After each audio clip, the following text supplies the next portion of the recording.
Baik, bismillahirrahmanirrahim. Assalamualaikum warahmatullahi wabarakatuh. Ya, alhamdulillahirabbil alamin. Wa bihi nasta'in wa ala umuri dunya waddin. Wassalatu wassalamu ala asyrafil anbiya'i wal mursalin wa ala alihi wa sahbihi ajma'in. Amma ba'd.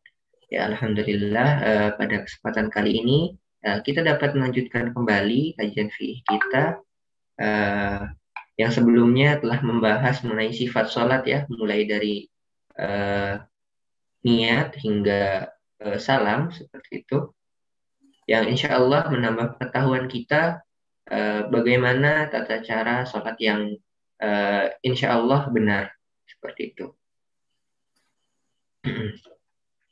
Lalu kemudian untuk menambah dan pengetahuan kita akan sholat yang baik dan benar, insya Allah akan dibahas mengenai niat dan khusyuk ya, agar bertambah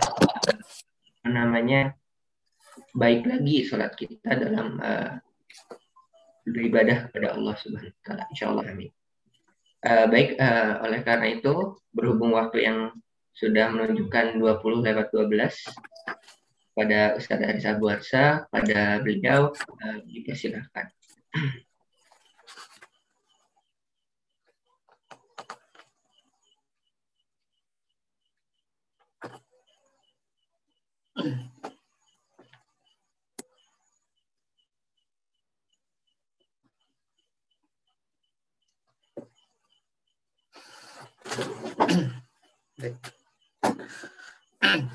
Bismillahirrahmanirrahim.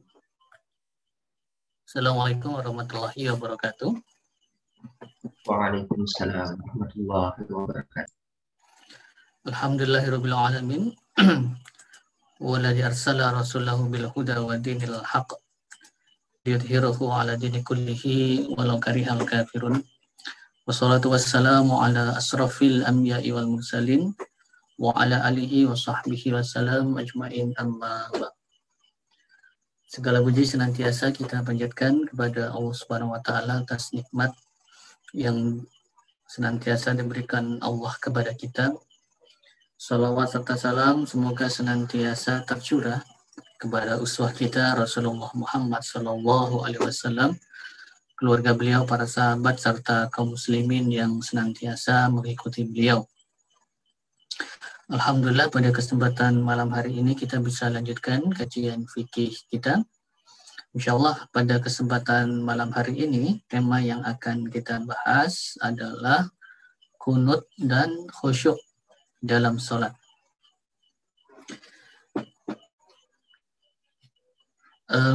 Pertama, tentunya akan kita bahas apa yang dimaksud dengan kunut. Jadi makna kunut itu apa? Termasuk konteksnya dengan khusyuk ini seperti apa. Begitu juga kunut dan khusyuk ini bagaimana di dalam pelaksanaan sholat yang kita lakukan. Kunut sendiri itu secara bahasa artinya adalah ad-dawamu 'ala syai'. Jadi kunut itu secara bahasa artinya adalah menetapi sesuatu. Jadi menetapi sesuatu. Nah, sementara secara syar'i yang dimaksud dengan kunut itu adalah menetapi ketaatan kepada Allah Subhanahu wa Ta'ala. Jadi itu adalah makna kunut. Ya. Misalnya sebagaimana firman Allah Subhanahu wa Ta'ala di dalam surat An-Nahl ayat 120. Allah Subhanahu wa Ta'ala berfirman, "Inna Ibrahim kana ummatan qanitan." Ya. Lillahi hanifan wa lam yakun minal musyrikin. Allah berfirman, "Inna Ibrahim kana ummatan qanita." Sesungguhnya Ibrahim ini adalah imam yang qanita. Ya. Qanita di sini ini artinya adalah patuh, ya, taat. lillahi kepada Allah hanifa dan lagi hanif. Walam yakum minal musyrikin dan sekali-kali bukanlah dia termasuk orang-orang yang musyrik yang mempersekutukan Allah Subhanahu wa taala. Jadi di dalam surat An-Nahl ayat 120 ini qanit ya, qanita itu bermakna patuh ya, menetapi ketaatan kepada Allah Subhanahu wa taala. Nah, begitu juga firman Allah ya, di dalam surat Al-Baqarah ayat 116 Allah berfirman wa qalu takhadallahu walada. Ya, mereka orang-orang kafir itu berkata Allah telah memiliki anak. Subhanahu, maha suci Allah, ballahu ma fis samawati wal ard. Bahkan apa yang ada di langit dan di bumi itu adalah kepunyaan atau milik Allah. Kullun lahu qanitun. Semuanya itu qanitun, tunduk ya kepada Allah. Jadi qanitun di situ itu maknanya adalah menetapi ketaatan kepada Allah atau tunduk kepada Allah. Jadi apa-apa yang ada di di langit dan di bumi itu semuanya tunduk kepada Allah Subhanahu wa taala. Nah, kunut sendiri ini memang kata yang bersifat mustarok. Jadi satu kata yang memiliki beberapa makna. Jadi selain bermakna menetapi ketaatan tadi ataupun menetapi sesuatu ya, secara bahasa, kata kunut itu juga bisa bermakna doa. Ini misalnya yang disebutkan di dalam hadis riwayat Tirmizi, diriwayatkan dari Al-Bara' bin Azib radhiyallahu anhu, ia berkata, "Anna Nabiyya sallallahu alaihi wasallam kana yaqnutu fi salati subhi wal maghribi." Ya. Jadi sesungguhnya Nabi sallallahu alaihi wasallam bahwasanya beliau itu adalah yaqnutu, berkunut.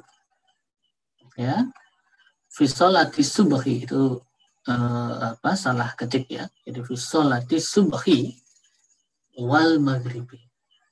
Jadi beliau Rasulullah Shallallahu Alaihi Wasallam, Nabi Shallallahu Alaihi Wasallam itu berkunut pada salat baik subuh maupun maghrib. Nah, makna yaqnutu di situ atau berkunut di situ itu maknanya adalah doa.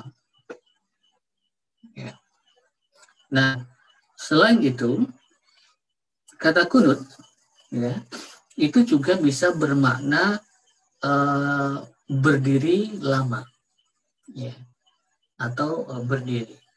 Hal ini misalnya disebutkan di dalam hadis riwayat Ahmad, Tirmizi, Ibnu Hibban dan Ibnu Majah, diriwayatkan dari Jabir radhiyallahu anhu, ia berkata, "Su'ila Rasulullah sallallahu alaihi wasallam." Rasulullah sallallahu alaihi wasallam itu beliau ditanya, "Ayu sholati afdalu?" Salat apakah yang paling utama, yang paling afdal? Qala, maka beliau bersabda, tulul kunuti, yaitu salat yang berdirinya lama. Jadi di situ tulul kunuti yang berdirinya lama. Jadi kata kunut di situ bermakna berdiri ya lama. Nah, ini adalah beberapa makna ya kunut di dalam Al-Qur'an, di dalam hadis ya maupun di dalam Al-Qur'an. Ya, sehingga kita mengenal misalnya ada bacaan kunut. Ya. Kata kunut di situ berarti doa. Ya. Nah, tapi konteks yang kita bahas pada kesempatan malam hari ini kata kunut yang kita bahas ini bukanlah kita membahas hukum bacaan kunut ya di dalam sholat. Jadi kita tidak membahas itu pada kesempatan malam hari ini. Jadi kata kunut yang kita bahas pada kesempatan malam hari ini adalah tadi ya. Jadi nanti ada beberapa makna dari kunut yang itu nanti berkaitan dengan khusyuk. Nah, sehingga sekarang kita masuk ke dalam bagaimana ya kunut itu di dalam sholat, ya kaitannya dengan sholat. Di dalam hadis riwayat Muslim, Abu Dawud dan Tirmizi diriwayatkan dari Zaid bin Arqam radhiyallahu an bahwa ia berkata, "Kunna natakallamu fi sholati." Dulu kami berbicara di dalam sholat. Yukallimur rajulu sahibahu. Seseorang itu mengajak temannya berbicara. Wa huwa ila jambihi fi sholati. Dan dia berada di sampingnya ya ketika sholat. Hatta nazalat, sampai kemudian turun firman Allah, wa qumu lillahi qanitin, dan berdirilah kamu dalam keadaan kunut. Ya. Fa umirna bis sukuti, lalu kami diperintahkan untuk diam, wa nuhina anil kalam, dan kami dilarang untuk mengucapkan perkataan, untuk berkata-kata.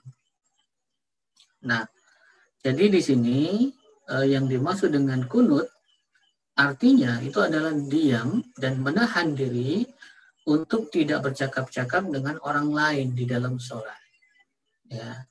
Nah, jadi kata kunut di sini, ya kunut di dalam sholat yang kita bahas pada kesempatan malam hari ini, itu adalah bermakna menahan diri dari mengucapkan sesuatu ataupun mengucapkan perkataan yang bukan merupakan bagian dari sholat yang disyariatkan atau yang diperbolehkan. Nah, itu yang dimaksud dengan kunut di dalam sholat. Ya. Sementara di dalam hadis, ya riwayat Abu Dawud diriwayatkan dari Amr bin Yasir radhiyallahu an, bahwa ia berkata, aku mendengar Rasulullah Shallallahu Alaihi Wasallam bersabda, Inna rajula la yansarifu, sesungguhnya seseorang itu ketika selesai, ya atau berpaling, ya maksudnya selesai sholat, wa ma kutiba lahu, dan tidaklah dicatat baginya illa usru salatihi, kecuali 1/10 sholatnya, tus'uha atau 1/9, sumnuha ya 1/8, suba'uha 1/7, sudasuha 1/6, khumsuha 1/5, rubu'uha 1/4, sulusuha 1/3, nisfuha setengahnya. Ya.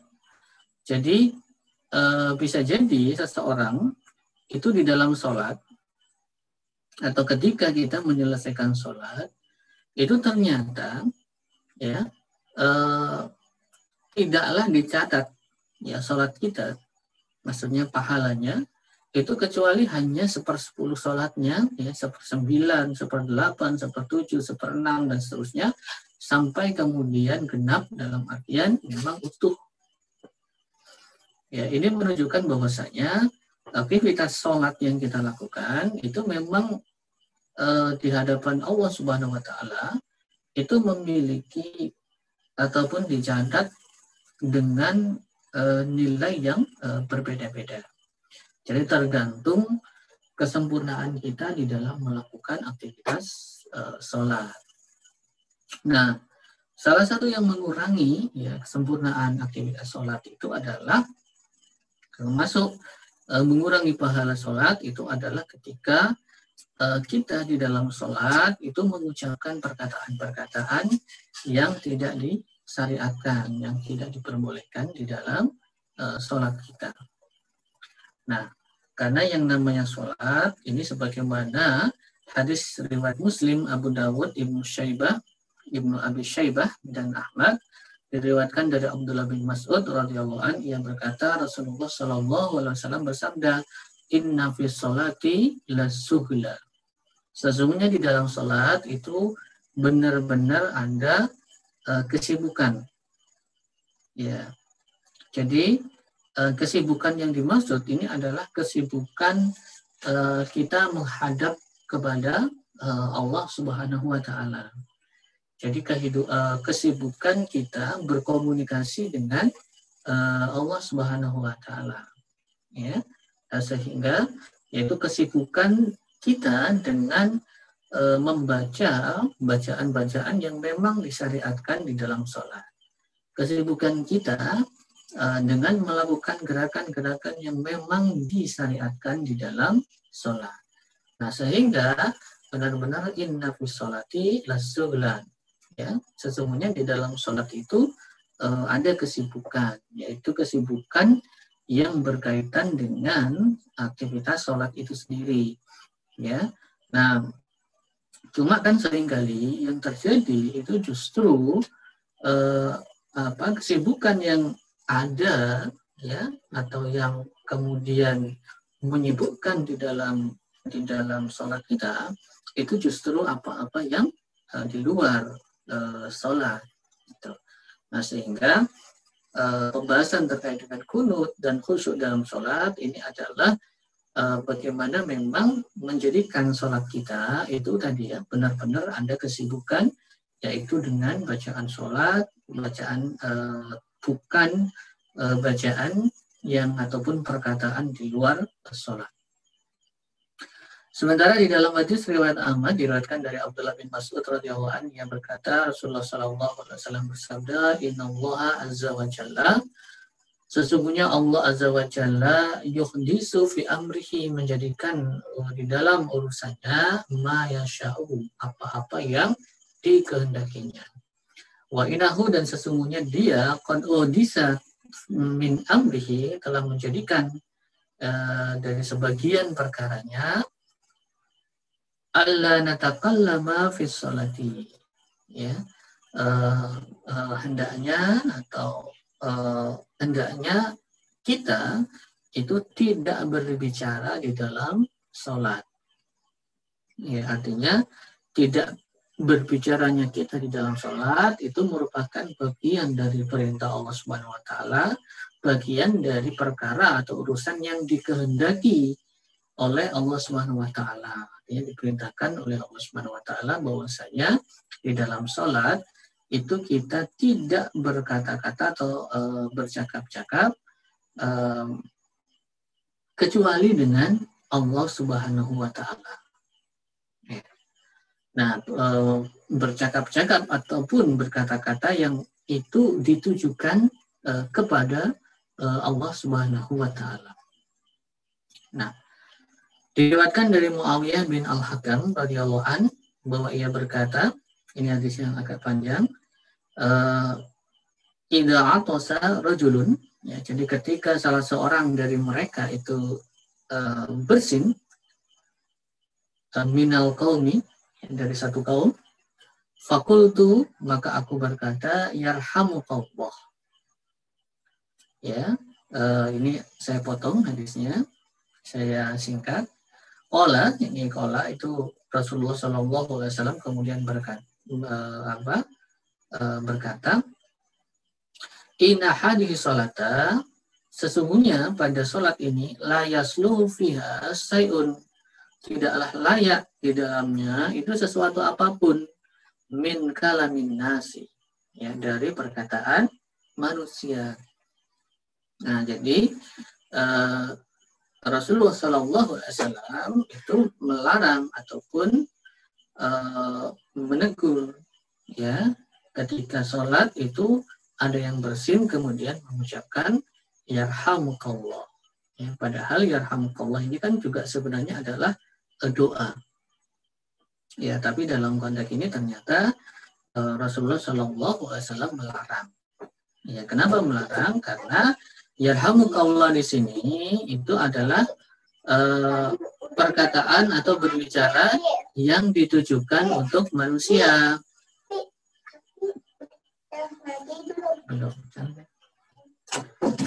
Jadi perkataan yang ditujukan pada manusia, ya, dan ia merupakan perkataan yang tidak disyariatkan di dalam sholat. Ya.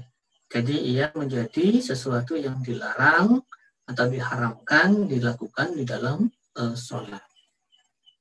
Nah, sementara ya di dalam hadis riwayat Tirmizi diriwayatkan dari Rifa'ah radhiyallahu an yang berkata, jadi ini kita lihat nanti ya, jadi di dalam hadis riwayat Tirmizi ini hadis yang agak panjang. Sholaitu khalfa Rasulillah sallallahu alaihi wasallam. Jadi aku salat di belakang Rasulullah sallallahu alaihi wasallam. Jadi menjadi makmum beliau sallallahu alaihi wasallam. Fa'atastu, kemudian aku bersin. Faqultu alhamdulillahi hamdan katsira tayyiban mubarakan. Kemudian aku berkata, alhamdulillahi hamdan katsira tayyiban mubarakan. Ya. Fihi mubarakan alaihi, ya, kama yuhibbu rabbuna. Ya. Wa yardo. Ya. Jadi ketika bersin itu kemudian mengucapkan alhamdulillah, segala puji bagi Allah, hamdan katsira, dengan pujian sebanyak-banyaknya, thayyiban, dan sebaik-baiknya, mubarakan, dan penuh berkah, fihi, di dalamnya, mubarakan alaihi, keberkahan atasnya, kama yuhibbu rabbuna, sebagaimana menyukai Tuhan kita, wa yarda, dan meridhoinya. Falamma sallallahu Rasulullah sallallahu alaihi wasallam in sarafa, jadi ketika Nabi sallallahu alaihi wasallam selesai salatnya, faqala, maka beliau kemudian bersabda, berkata, manil mutakallimu fi sholati, siapa yang berkata, ya, atau yang berbicara di dalam salat. Falam yatakallam ahadun, maka tidak ada satupun yang berkata. Summa qala hasaniyah, kemudian beliau bersabda lagi yang kedua, manil mutakallimu fi sholati, siapa yang berkata-kata atau yang bercakap-cakap di dalam salat. Falam yatakallam ahadun, masih tidak ada yang berkata satupun. Summa qala hasalisah, kemudian Rasul berkata yang ketiga, manil mutakallimu fi sholati, siapa yang berkata-kata di dalam salat. Faqala, ya, Rifa'ah, kemudian Rifa'ah berkata, Rifa'ah ibnu Rafiq ibnu Afra, ana ya Rasulullah, aku ya Rasulullah. Qala, kemudian Rasulullah berkata, kaifa, apa, ya, atau bagaimana, maksudnya adalah apa yang engkau ucapkan. Qultu, maka Rifa'ah kemudian berkata, ya, qala,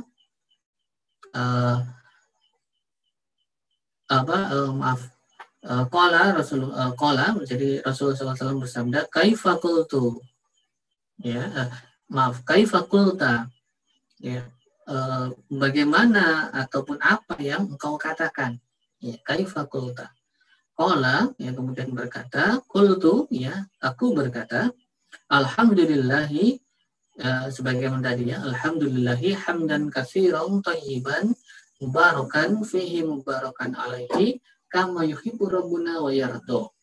Qala Nabi sallallahu alaihi wasallam, ketika mendengar ini maka Nabi sallallahu alaihi wasallam bersabda, waladzi nafsi biyadihi, demi zat yang jiwaku berada di tangannya, laqad ibtadaraha bid'atun wa salasuna malakan. Ya, sungguh sungguh pujian tadi itu telah diperebutkan, ya, ibtadaroha, ya, bid'atun wa salasuna, ya, jadi diperebutkan oleh 35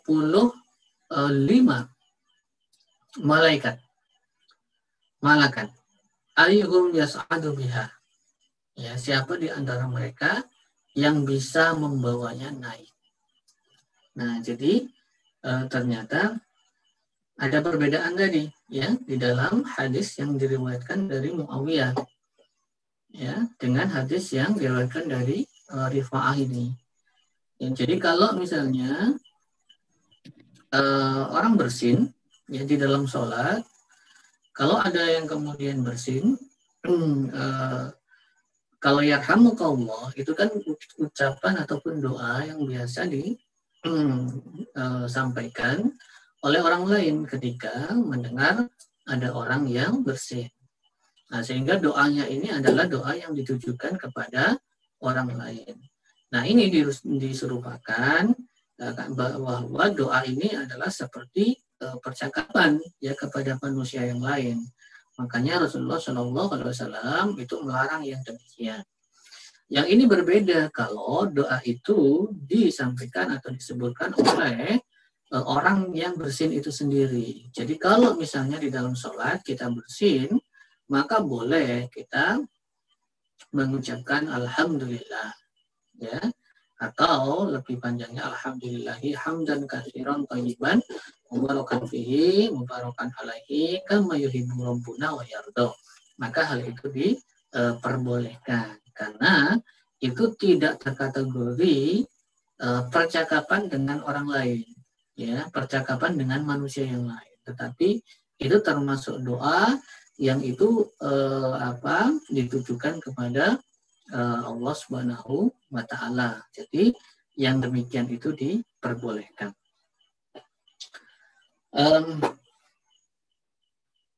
Diriwayatkan dari Al-Musayyar ya bin Yazid Al-Maliki radhiyallahu an, ia berkata, syahidtu Rasulullah sallallahu alaihi wasallam yaqra'u fi sholati.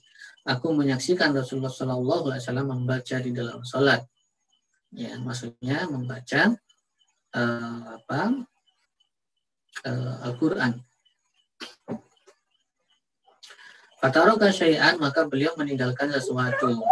Lam yaqra'uhu, dan tidak membacanya. Faqala lahu rajulun, maka seseorang itu berkata ya kepada beliau, ya Rasulullah tarakta ayataka. Ya Rasulullah, engkau meninggalkan ya salah satu ayat ini dan ini. Ya. Faqala Rasulullah sallallahu alaihi wasallam hal atkar daniha. Ya. Mengapa engkau tidak mengingatkan ayat itu kepadaku? Ya, sebentar ya.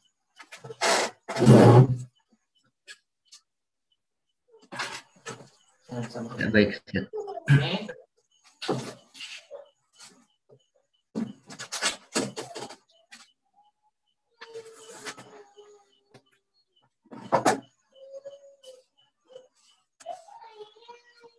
Kita lanjutkan.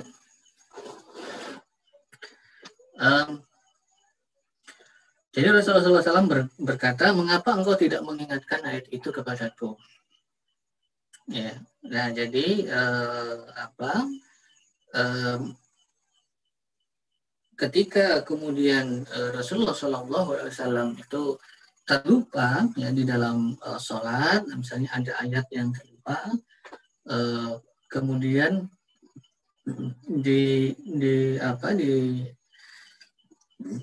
disampaikan kepada beliau itu kan setelah sholat.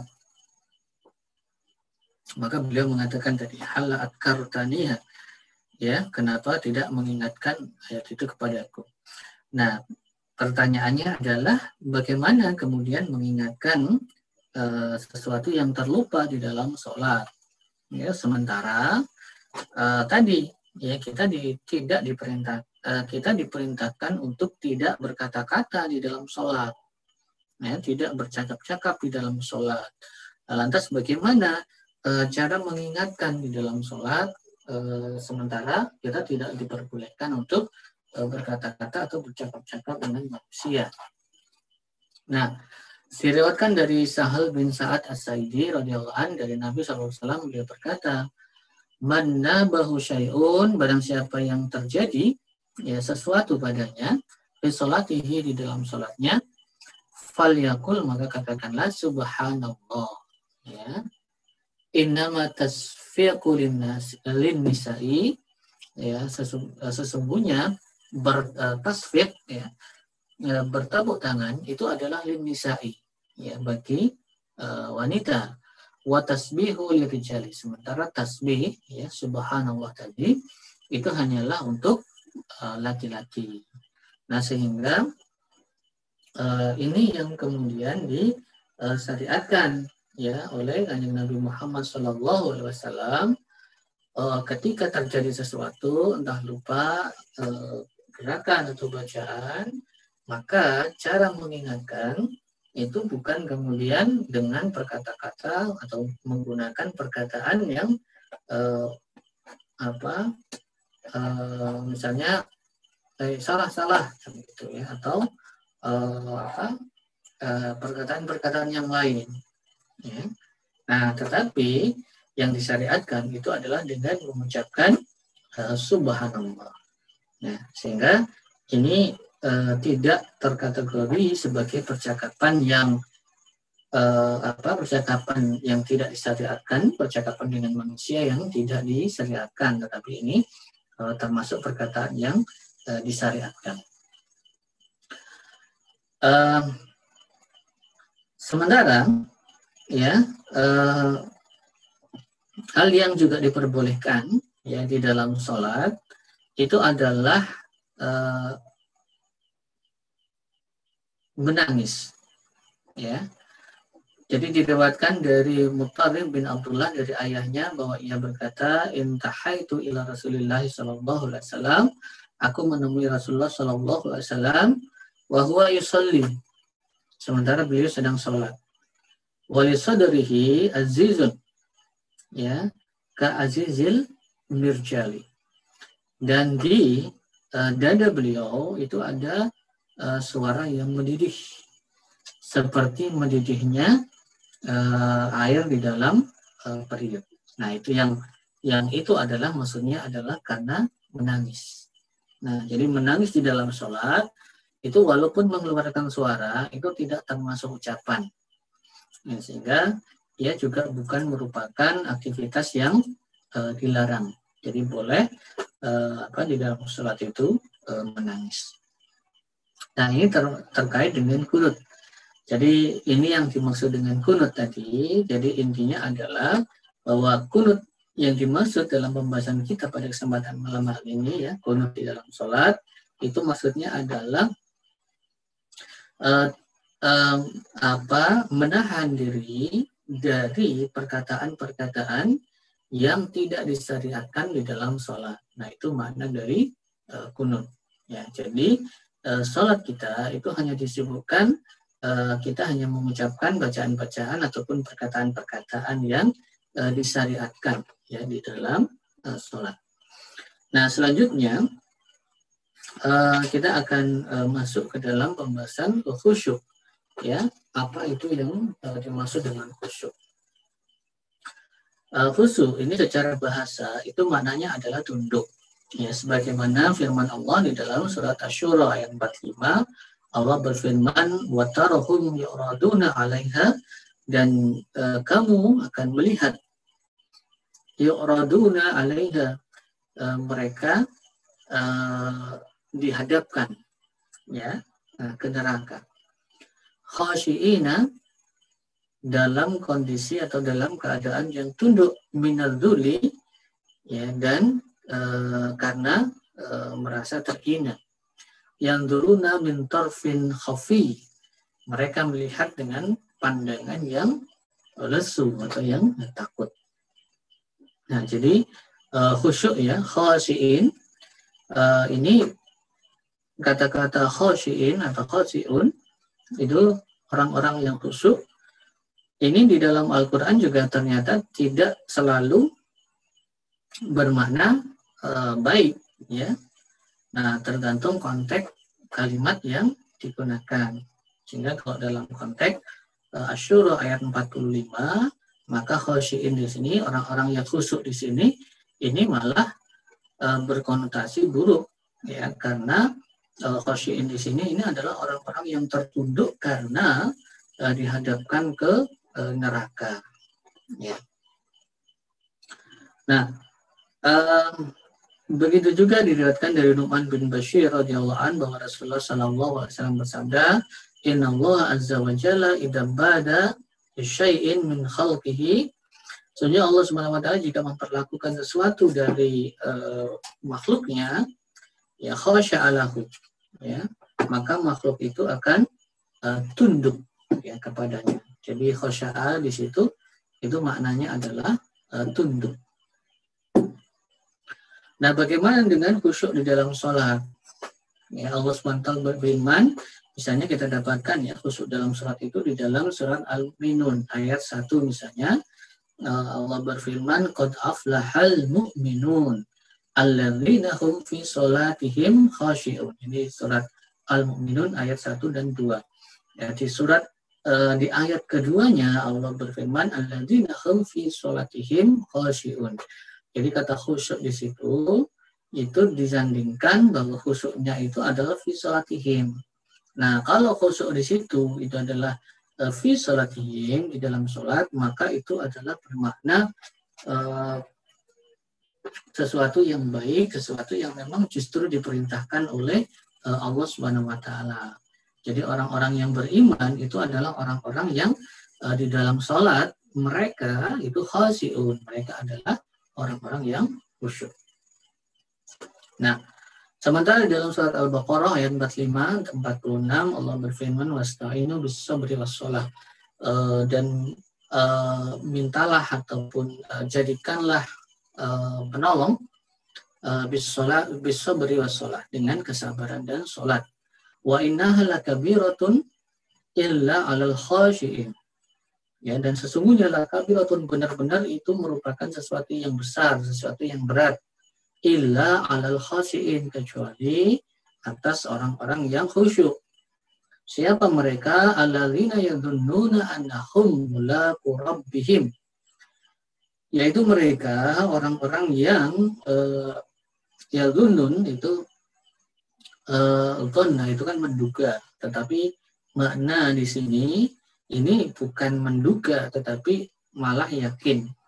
Ya, jadi yang yadhunnuna di sini bukan orang-orang yang mengira, tapi yang yadhunnuna ini adalah orang-orang yang meyakini annahum mulaqu rabbihim, bahwasanya mereka akan bertemu dengan Rabb mereka. Karena pertemuan dengan Rabb kita, pertemuan dengan pencipta kita, pertemuan dengan Allah Subhanahu wa taala itu adalah perkara yang pasti, dan itu termasuk perkara yang harus diyakini, bukan dikira-kira, diduga ataupun bukan merupakan keyakinan. Wa anahum ilaihi raji'un, dan bahwa sesungguhnya mereka itu akan kembali ya kepadanya. Nah, jadi ini adalah makna khusyuk ya di dalam sholat. Sementara di dalam hadis riwayat Muslim diriwayatkan dari Utsman radhiyallahu an, ya, beliau berkata, fada'a bitahuri, ya, lalu ia meminta air untuk berwudu.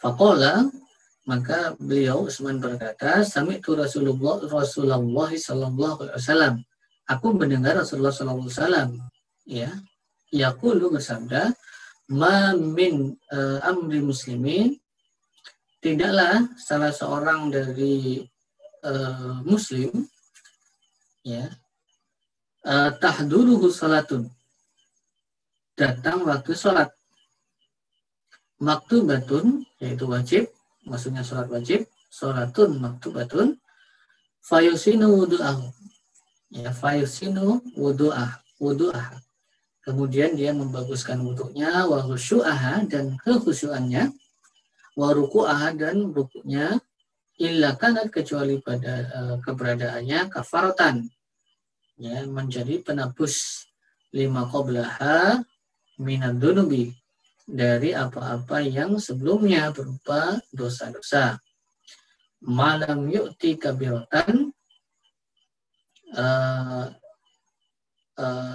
yang bukan ya merupakan dosa besar atau selain dosa besar.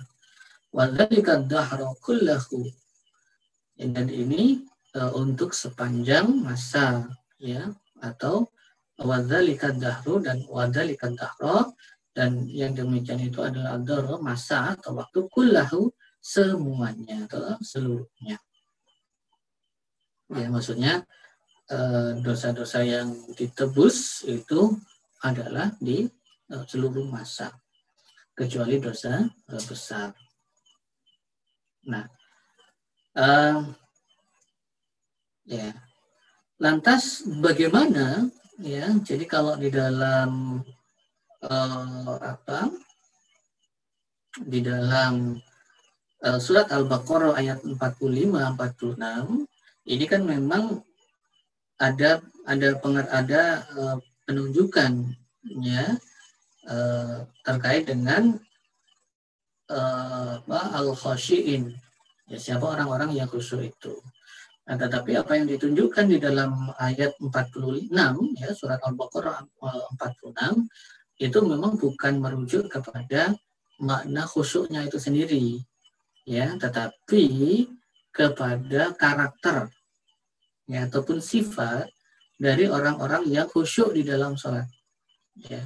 Bahwasanya orang yang khusyuk itu adalah tadi alladzina yadunnuna annahum mulaqu rabbihim wa annahum ilaihi raji'un ya. Jadi memang itu adalah deskripsi terkait dengan orang yang khusyuk itu sendiri. Jadi bukan khusyuknya tapi deskripsi orangnya.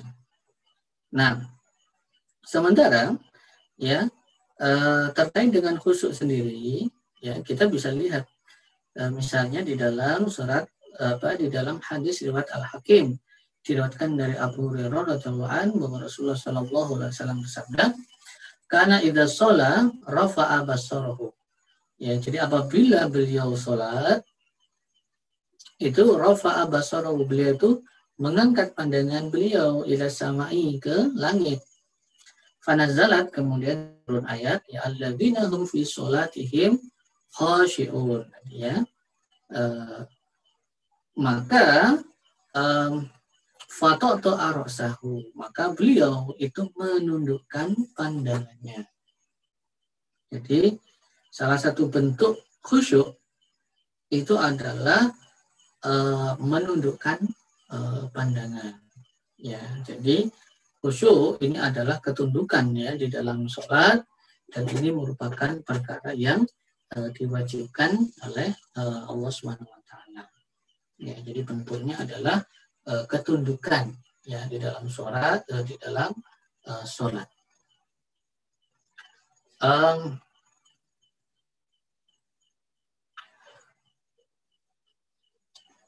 Di dalam hadis ya yang diriwayatkan dari Uqbah radhiyallahu an, ia berkata, "Sholaitu wara'an Nabi sallallahu alaihi wasallam."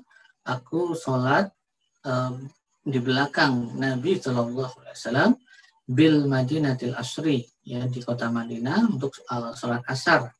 Fasalama, kemudian beliau salam. Summa qama musri'an, kemudian beliau berdiri ya cepat. Fatahatta rikoban nas, maka beliau melangkahi pundak-pundak orang-orang ya ila ba'idi hujari nisaihi, ya menuju sebagian atau salah satu kamar dari istri beliau. Fawazi anas, maka orang-orang itu merasa kaget min suratihi, dari bergegasnya beliau. Fakharaja alaihim, maka kemudian beliau keluar ya kepada mereka. Fara'a annahum ajibu, maka beliau melihat bahwasanya mereka kok takjub, maksudnya heran. Min suratihi, dari ketergesa-gesaan beliau tadi.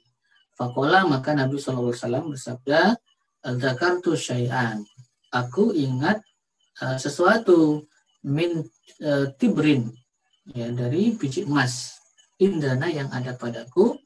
Fakarita ayyahmisani, dan aku khawatir, aku takut, atau aku tidak suka, ya aku tidak suka ayyahmisani, itu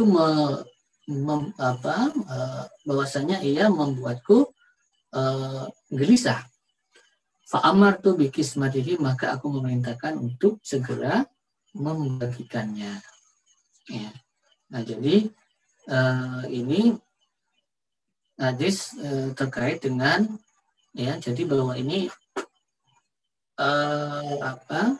bahwa tadi ya bahwa sholat itu memang langsung lah tadi ya. Jadi benar-benar merupakan kesibukan, bahwa sholat itu adalah komunikasi dengan Allah Subhanahu wa taala ya, Tetapi bukan berarti memang di dalam sholat itu benar-benar tidak diperbolehkan ada lintasan-lintasan pemikiran atau lintasan-lintasan pikiran atau lintasan-lintasan ingatan yang itu di luar sholat. Ya. Jadi bukan berarti bahwasanya jadi tadi ya khusyuk itu adalah wajib atau hukumnya, maka bukan berarti tadi ya bukan berarti kita di dalam sholat itu memang tidak diperbolehkan sama sekali ada lintasan-lintasan pemikiran atau pikiran yang lain di luar aktivitas sholat. Ya, karena kalau itu menjadi sesuatu yang tidak diperbolehkan, maka dan itu tidak menghilangkan tadi ya khusyuk sebenarnya. Ya, ketika itu hanya menjadi lintasan-lintasan pikiran-pikiran di luar sholat, tapi kemudian artinya itu adalah sesuatu hal yang sebenarnya wajar. Ya. Tetapi ketika kemudian ada lintasan-lintasan pemikiran atau pikiran lain di luar sholat, maka kita harus segera mengalihkan pikiran kita kembali kepada doa-doa ataupun zikir-zikir ataupun bacaan-bacaan yang disyariatkan di dalam sholat. Ya, jadi maksudnya adalah bahwa yang dimaksud dengan khusyuk itu bukan kemudian memang tidak ada sama sekali ya lintasan pikiran di luar sholat. Nah ini sebagaimana yang terjadi ya kepada Rasulullah Shallallahu Alaihi Wasallam bahwasanya beliau pun itu pernah mengalami di dalam sholat beliau ketika beliau sholat itu ternyata beliau ingat ada biji emas yang di rumah beliau yang belum dibagikan. Ya. Nah sehingga ini bukan kemudian menjadi perkara yang diharamkan dalam artian khusyuk itu tidak terpenuhi. Ya. Tapi tadi karena lintasan pemikiran itu yang tidak diperbolehkan itu adalah ketika di dalam sholat itu pikiran kita justru disibukkan oleh perkara-perkara di luar sholat. Nah, kalau yang terjadi seperti itu, jadi disibukkan dengan pikiran-pikiran atau segala sesuatu yang di luar sholat, maka itu yang kemudian dikatakan bahwa hilangnya kekhusyuan di dalam sholat.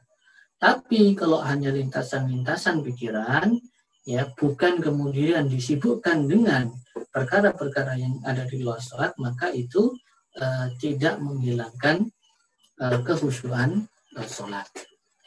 Ya, walaupun tentunya akan lebih utama dan lebih baik tadi karena kan sholat tadi itu kan pahalanya kita bisa dapat 10, 9 dan seterusnya.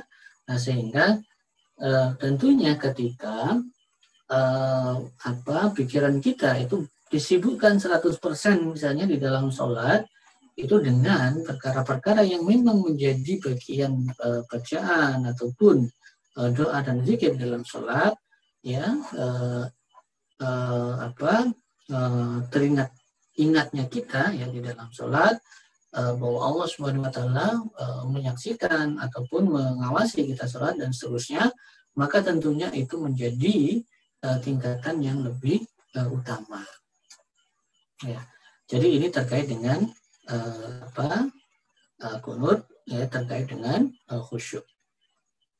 Nah, jadi khusyuk itu untuk membedakan dengan kunut memang memang menjadi sesuatu yang berkaitan ya antara kunut dengan khusyuk yang kadang-kadang malah kadang-kadang saling menggantikan ya. Jadi ketika disebutkan di dalam Al-Quran itu misalnya kata kunut ya qanitin misalnya ketika itu dikaitkan ke sholat di dalam sholat maka kadang-kala itu juga diterjemahkan dengan khusyuk. Ya, walaupun tadi ya, jadi kalau secara spesifik itu kunut itu lebih kepada berdiam atau menahan diri dari perkataan di luar perkataan yang disyariatkan, sementara kalau khusyuk itu adalah berdiam atau menghindar atau menahan diri dari gerakan-gerakan yang tidak disyariatkan ya, di dalam sholat. Ya, jadi khusyuk di situ lebih kepada orientasinya sebenarnya lebih kepada gerakan. Ya, tetapi ini kadang-kadang saling menggantikan. Jadi ya dikatakan khusyuk, maka bisa jadi ya khusyuk itu adalah tadi menahan diri baik perbuatan maupun bacaan. Atau dengan kata lain tadi, jadi dalam sholat itu memang baik perbuatan maupun bacaan itu kita atau orang yang sholat itu adalah memang disibukkan dengan bacaan dan gerakan yang disyariatkan di dalam sholat. Maka itulah yang dimaksud dengan qunut dan khusyuk. Nah, tetapi ya di dalam Islam atau di dalam sholat itu memang sebenarnya tidak semua gerakan-gerakan atau perbuatan yang sebenarnya bukan merupakan gerakan sholat itu dilarang ya atau diharamkan. Ya. Jadi di dalam sholat itu ada perbuatan-perbuatan kecil yang itu sebenarnya memang bukan bagian dari gerakan sholat, tetapi itu diperbolehkan dalam artian tidak merusak aktivitas sholat. Beberapa perbuatan kecil ya, di dalam sholat itu yang tidak merusak sholat itu misalnya yang pertama adalah berjalan untuk satu keperluan. Ya. Diriwayatkan dari Aisyah radhiyallahu anha, ini dalilnya hadis riwayat Ahmad, Abu Dawud dan Al-Baihaqi. Jadi Ummul Mukminin berkata, karena Nabi sallallahu alaihi wasallam yusalli fil baiti. Bahwasanya Nabi sallallahu alaihi wasallam itu beliau sholat di rumah. Wal babu alaihi muglaqun, sementara pintu itu terkunci. Fajitu, ya, maka aku datang. Famasa hatta fatahali, maka beliau berjalan sampai kemudian membukakan ya pintu itu bagiku. Tsumma raja'a ila maqamihi, kemudian beliau kembali ke tempatnya, maksudnya untuk melanjutkan sholat. Wadafat annal baba fil qiblati, ya, dan Aisyah menyebutkan bahwasanya pintu itu ada di kiblat. Nah, jadi ini adalah gerakan yang diperbolehkan bahwasanya karena ada keperluan. Ya, jadi ada keperluan bahwasanya Rasulullah SAW sedang sholat, kemudian dalam kondisi pintu yang terkunci, kemudian Aisyah mau masuk, maka Rasul berjalan membukakan pintu. Ya, tapi catatannya di sini adalah pintunya itu berada di kiblat. Sehingga Rasul itu berjalan ke depan. Artinya gerakan yang dilakukan oleh beliau itu tidak menjadikan beliau Shallallahu Alaihi Wasallam itu membelakangi kiblat. Ya, nah dan berjalannya beliau untuk membukakan pintu itu bukan perjalanan yang berlangkah-langkah, gitu ya, karena beliau yang dimaksud fil baiti atau di rumah beliau itu kan seperti kamar. Ya, sepetak kamar dan tentunya pintunya itu masih dalam jangkauan yang dekat. Ya, jadi tidak jauh. Ya, nah sehingga tadi ya, jadi berjalannya ini untuk satu keperluan ini termasuk atau masih terkategori sebagai perbuatan yang kecil karena tadi jaraknya yang nggak jauh, hanya mungkin 1-2 langkah. Terus kemudian beliau itu dalam melakukannya itu adalah tidak membelakangi kiblat, ya, dan memang ada keperluan. Ya, jadi kalau nggak ada keperluan, maka ya itu termasuk perkara yang tidak diperbolehkan untuk dilakukan di dalam sholat. Sementara di dalam hadis riwayat Bukhari diriwayatkan dari Abu Hazim radhiyallahu anhu, dia berkata, Sa'alu sa'ala Ibn Sa'din min ayyi syai'in al-mimbaru. Ya. Jadi mereka bertanya kepada Sahal bin Sa'ad, min ayyi syai'in al-mimbaru, dari apa mimbar ini dibuat?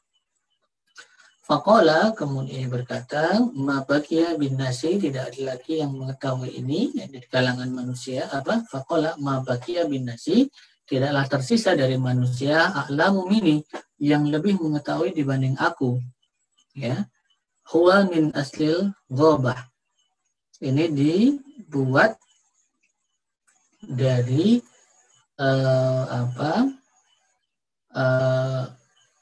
kayu murni, ya, dari hutan. Amilau fulanun, dikerjakan oleh si fulan, maula fulanatan, yang merupakan li Rasulillah sallallahu alaihi wasallam, ya, yang merupakan maula, ya, pelayan Rasulullah sallallahu alaihi wasallam. Wa qama alaihi Rasulullah sallallahu alaihi wasallam hina umila, ya, dan beliau sallallahu alaihi wasallam itu berdiri di atasnya ketika dikerjakan. Wa udi'a fastaqbalal kiblata, dan kemudian diletakkan, ya, fastaqbalal kiblata, kemudian beliau menghadap kiblat.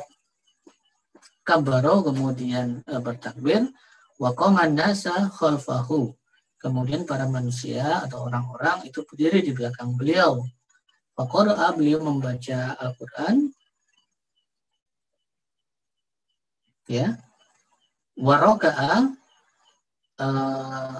kemudian beliau rukuk. Wa raka'an nas khalfahu, orang-orang kemudian ikut juga rukuk di belakang beliau. Tsumma rafa'a ra'sahu, kemudian beliau mengangkat kepala beliau. Tsumma raja'al qahqara, kemudian beliau kembali, ya, ke belakang, ya, atau mundur ke belakang. Fasajada alal ardi, maka kemudian beliau itu sujud di atas tanah, ya. Nah, jadi ini adalah gerakan yang dilakukan oleh Rasulullah SAW ketika sholat, ya. Jadi bahwasanya ini termasuk perbuatan atau tadi, ya, jalan kecil untuk berjalan yang untuk keperluan, ya. Jadi bahwasanya di dalam hadis yang diriwayatkan Bukhari tadi, Rasulullah berpindah, ya, di dalam sholat beliau. Jadi bahwasanya beliau itu dibuatkan semacam mimbar. Maksudnya mimbar di sini itu semacam kayak panggung gitu, ya. Jadi yang agak tinggi. Nah, beliau itu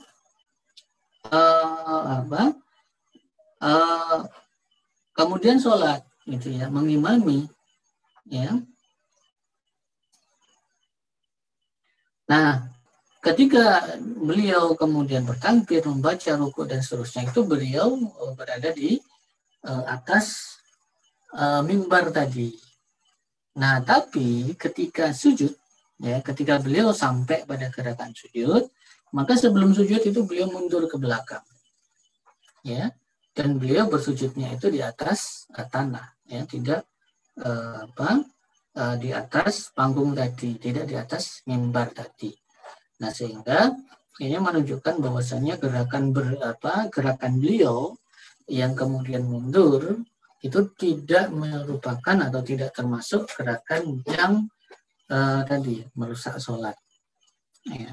Walaupun gerakan mundur ke belakang itu kan tidak termasuk sebagai bagian dari gerakan sholat. Nah, ini adalah contoh-contoh beberapa gerakan atau perbuatan kecil yang diperbolehkan. Kemudian yang kedua, yang termasuk perbuatan atau gerakan kecil dalam sholat yang diperbolehkan itu adalah isyarat buat tangan. Berdasarkan hadis riwayat Bukhari, diriwayatkan dari Aisyah radhiyallahu anha, ia berkata, "Shalla Rasulullah sallallahu alaihi wasallam fi baitihi." Rasul sallallahu alaihi wasallam beliau sholat di rumah beliau. Wa huwa syakin, dan beliau dalam keadaan sakit. Fasala jalisan, maka beliau sholat dalam kondisi duduk, ya. Jadi fasolah jalisan ini di terjemahannya nggak ada ya. Fasolah jalisan, maka beliau itu sholat dalam kondisi duduk. Ya. Wasolah waro'ahu qaumun qiyaman. Dan sholat di belakang beliau itu orang-orang qiyaman dalam kondisi atau dalam keadaan berdiri. Fa'asyara ilaihim, maka beliau memberikan isyarat kepada mereka. An ajlisu, agar mereka duduk. Falama insarafa, ketika beliau selesai sholat, qala, maka beliau bersabda, innama ju'ilal imamu liyu'tamma bihi. Sesungguhnya imam itu dijadikan untuk diikuti. Fa'idha roka'a farka'u, ketika imam itu ruku', maka ruku'lah kalian. Wa'idha rofa'a, ketika imam bangkit, maka farfa'u, maka bangkitlah kalian. Wa idza shalla jalisan, ketika imam itu sholat dengan duduk, fasalu julusan, maka sholatlah kalian itu dalam kondisi yang duduk. Ya.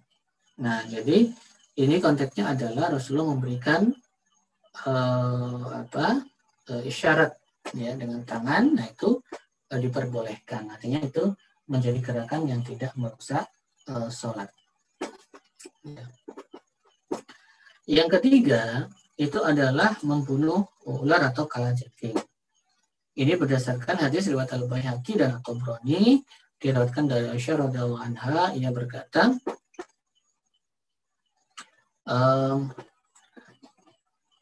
karena Rasulullah sallallahu alaihi wasallam yusolli fil baiti, jadi beliau sedang sholat di dalam rumah.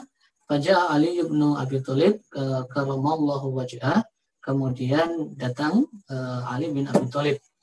Pada khala, maka beliau masuk. Falamma ra'a Rasulullah sallallahu alaihi wasallam yusolli, maka ketika beliau mendapatkan Rasulullah SAW sedang sholat, qama ila janibihi, maka beliau juga berdiri di samping beliau, yusolli untuk ikut sholat. Qala faja'at, kemudian beliau berkata, Aisyah, faja'at akrobun, maka datanglah kalajengking. Hatta intahat ila Rasulullah sallallahu alaihi wasallam, hingga ia berhenti di dekat Rasulullah sallallahu alaihi wasallam. Tsumma taraktuhu, kemudian meninggalkan beliau. Wa aqbaltu, dan mengarah kepadaku. Ila Aliyu, kepada Ali. Ya. Maaf, wa aqbalat ila Aliyu. Ya, dan mengarah kepada Ali. Falamma ra'a dzalika Aliyun, ketika Ali melihat yang demikian, darabaha binaqlihi, maka Ali memukul dengan sandalnya. Falam yara Rasulullah sallallahu alaihi wasallam biqatlihi iyyaha ba'san, dan Rasulullah sallallahu alaihi wasallam beliau tidak memandang perbuatan itu sebagai satu masalah. Ya, jadi ketika sholat kemudian ternyata ada kalajengking, maka boleh kemudian kita memukul ya kalajengking tadi. Ya, jadi itu termasuk perbuatan yang diperbolehkan ya, dan tidak merusak sholat. Tapi tentunya ini gerakannya dengan gerakan yang tadi ya. Jadi kalau Ali bin Abi Thalib itu memukul dengan sandal, ya. Tapi kalau kemudian gerakannya itu sampai ngejar-ngejar kalajengkingnya misalnya, yaitu termasuk merusak sholat. Ya. Yang keempat itu adalah menggendong anak kecil, jadi diperbolehkan. Diriwayatkan dari Qatadah radhiyallahu anhu, ia berkata, anna Rasulullah sallallahu alaihi wasallam kana yusolli, beliau sedang sholat, wa huwa hamilun Umamah bint Zainab, ya, binti Rasulullah sallallahu alaihi wasallam. Beliau menggendong Umamah, putri Zainab. Zainab itu adalah anak putri Rasulullah sallallahu alaihi wasallam. Ya. Wali Abi Al-As ibni Rabi'ah ibna Abi Samsi. Juga Abu Al-As, ya. Jadi Abu Al-As ini adalah anak dari Rabi'ah. Fa idza sajada wa du'a. Ketika beliau sholat, maka beliau meletakkannya. Wa idza qama hamalaha. Ketika beliau bangkit, maka beliau menggendongnya. Ya, jadi sholat dengan menggendong anak kecil, maka itu diperbolehkan. Ya, hanya saja memang harus dipastikan bahwasanya anak kecil yang digendong itu tidak mengandung atau tidak dalam kondisi yang najis. Ya, karena kalau najis maka berarti kita berada dalam kondisi sholat dengan membawa najis dan itu tidak diperbolehkan. Nah, yang kelima itu adalah menoleh. Diriwayatkan dari Ibnu Abbas radhiyallahu anhu, yang berkata karena Rasulullah SAW yaltafitu fi salatihi yaminan wa shimalan. Adalah Rasulullah SAW beliau menoleh ke kanan dan ke kiri. Wala yalwi unuqahu khalfa dhahrihi, tetapi beliau tidak memutar lehernya ke belakang punggungnya. Jadi hanya menoleh ya, tanpa kemudian sampai ke belakang. Ya, jadi itu masih menoleh yang masih diperbolehkan. Jadi tidak sampai membelakangi kiblat. Tapi kalau sampai membelakangi kiblat maka menjadi perkara yang merusak sholat. Yang keenam itu adalah menahan sesuatu yang lewat di depan orang sholat. Ini sudah pernah kita sampaikan ya di dalam pembahasan terkait dengan sutroh. Ya, jadi itu diperbolehkan. Jadi menahan orang yang lewat di depan orang yang sholat. Kemudian yang ke-8, yang ke-7 sebenarnya ya. Adalah tersenyum. Jadi tersenyum itu juga diperbolehkan. Diriwayatkan dari Jabir radhiyallahu anhu dari Nabi sallallahu alaihi wasallam, at-tabassum la yaqta'u shalah. Jadi tabassum atau senyum itu tidak memutus salat. Walakinnal qarqarah, akan tetapi tertawa terbahak-bahak itulah yang memutuskan salat. Ya. Sementara di dalam hadis riwayat At-Tabrani, Rasulullah sallallahu alaihi wasallam bersabda, la yaqta'u shalah al-kasyaru. Jadi tidak memotong salat, tidak memutus salat al-kasyaru, ya seringai. Walakinna taqta'ha al-qahqahah. Jadi yang memutuskan sholat itu adalah tertawa terbahak-bahak. Jadi senyum itu tidak memutus sholat, tetapi tertawa itu memutus sholat.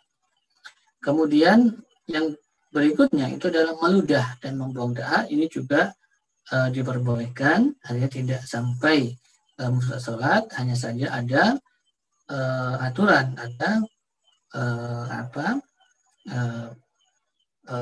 tata caranya. Diriwayatkan dari Abu Sa'id Al-Khudri radhiyallahu anhu, Nabi sallallahu alaihi wasallam ra'a nukhamah. Bahwa Nabi sallallahu alaihi wasallam itu beliau melihat dahak fi qiblatil masjid, di dalam kiblat masjid. Fahakaha ya bihasadin, maka beliau menggosoknya dengan kerikil. Sumanaha, kemudian beliau melarang ayyab zukar rajulu an yaminihi. Beliau melarang orang untuk membuang dahak ke arah sebelah kanan, atau amamah, atau ke depan. Walakin ia bersuka an yasarihi. Akan tetapi hendaklah ia membuang dahaknya itu ke arah kiri, atau tahta qadamihil yusra, atau ke bawah kaki yang sebelah kiri. Ya, jadi mempermudah itu tidak membatalkan sholat, tetapi diarahkan ke kiri atau ke kaki kiri. Kemudian berikutnya adalah membetulkan pakaian. Ini juga diperbolehkan.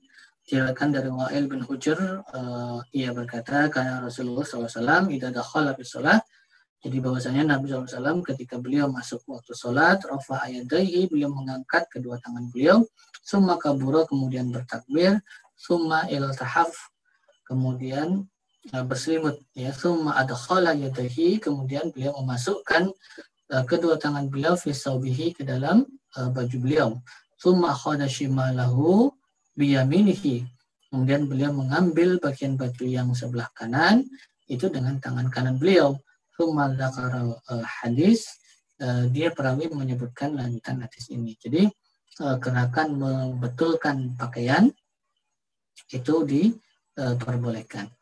Kemudian berikutnya adalah membawa mushaf. Diriwayatkan dari Aisyah radhiyallahu anha, annaha kana ya'ummuha ghulamuha zakwan. Ya, jadi bahwasanya Aisyah beliau telah diimami oleh pembantu beliau yang bernama Zakwan. Fil mushafi fi Ramadan, ya, dengan membaca mushaf pada bulan Ramadan. Ya, jadi sholat dengan membaca mushaf dalam artian membawa mushaf itu diperbolehkan. Kemudian memisahkan antara dua orang yang bertikai. Diriwayatkan dari Ibnu Abbas radhiyallahu anhu, ia berkata, laqad kana Rasulullah sallallahu alaihi wasallam yusolli bin nasi. Jadi Rasul beliau salat bersama dengan orang-orang.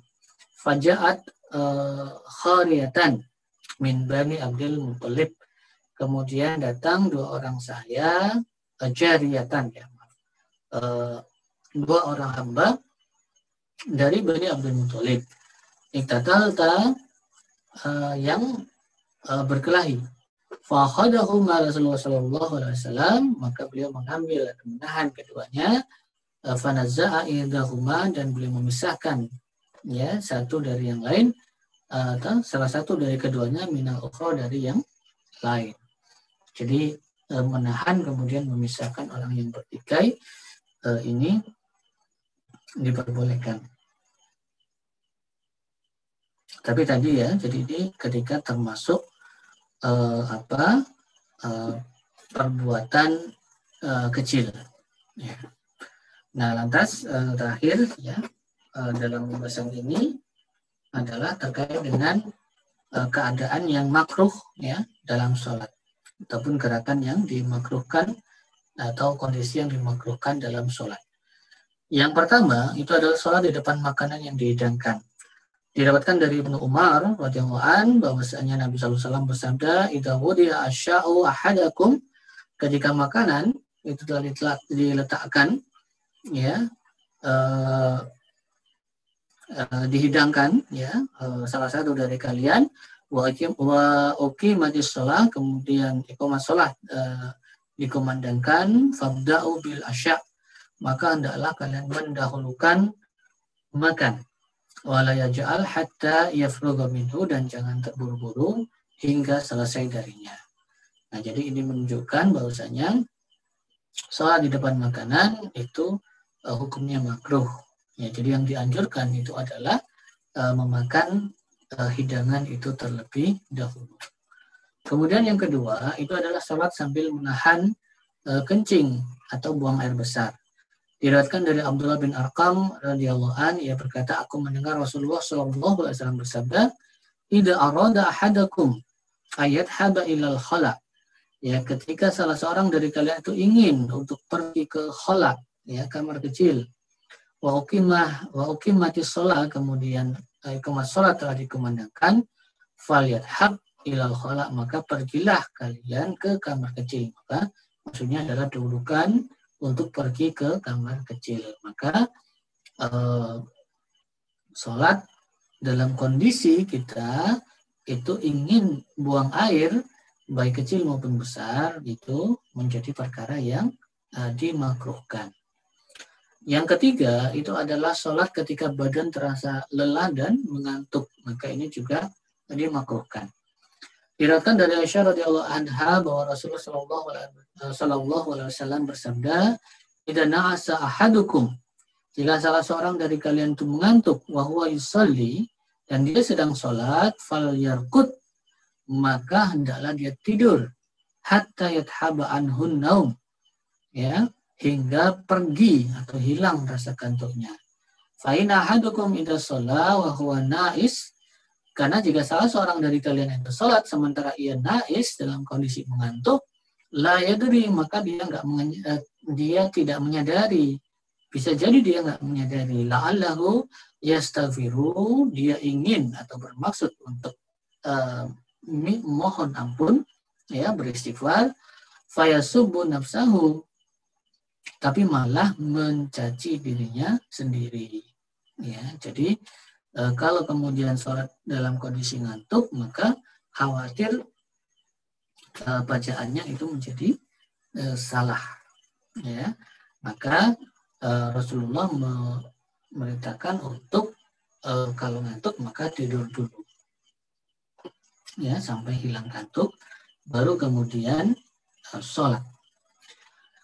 Dalam hadis yang diriwayatkan dari Anas bin Malik radhiyallahu an, dakhala Nabi sallallahu alaihi wasallam, jadi Nabi sallallahu alaihi wasallam itu masuk, faida hablun mamdudun, ya, bainas sariyatain. Ternyata ada tali yang terbentang, ya, di antara dua tiang. Faqala, maka beliau berkata, mahadal hablu, tali apa ini? Qalu, maka orang-orang berkata, hada hablun li Zainab. Ini adalah tali milik Zainab.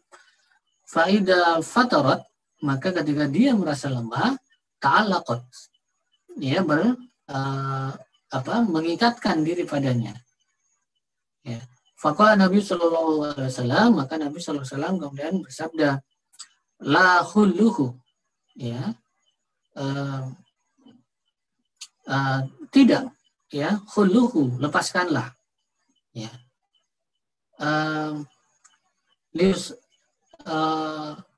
ya, liusalli ahadukum nasyatahu, ya, faida fatara falyaqud. Ya, adalah salah seorang dari kalian itu sholat itu dalam kondisi yang kuat. Faida fatara, ketika lemah, falyaqud, maka duduklah. Ya, jadi ini menunjukkan bahwasanya termasuk perkara-perkara yang memang bisa mengurangi, ya, kekhusyuan ataupun kekhusyuan di dalam sholat, ya, sehingga ini menjadi perkara yang dimakruhkan di dalam sholat tadi, ya. Maka sholat di depan makanan, kemudian menahan buang air, atau dalam kondisi yang sangat lelah ataupun mengantuk. Nah, jadi ini pembahasan kita pada kesempatan malam hari ini, ya, terkait dengan hukum ataupun qunut dan khusyuk di dalam sholat, ya. Ini cukup panjang tadi pembahasannya, jadi mudah-mudahan memberikan pemahaman bagi kita untuk selanjutnya. Silakan kalau ada yang ingin didiskusikan, ingin ditanyakan, saya persilahkan. Ya, saya kembalikan kepada Mas Faris, silakan. Alhamdulillahirrahmanirrahim. Jazakallah khairan Ustaz telah memaparkan materi pada malam hari ini. Ya, jadi pengetahuan baru, ya, bagi kita semua insya Allah mengenai kunut. Nah, tadinya saya pikir Ustaz itu mengenai bacaan kunut dalam salat subuh barangkali seperti itu.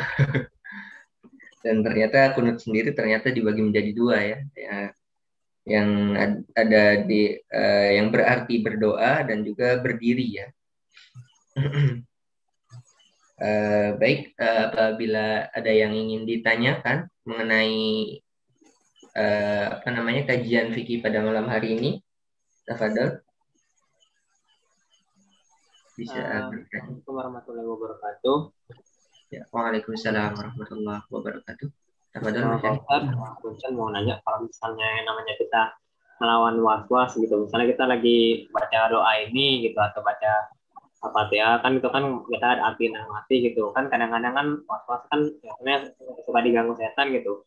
Itu kalau misalnya ngelawan balik ngelurusin gitu, misalnya nggak sengaja tuh ucap atau gimana, batal atau enggak ya sholatnya ya?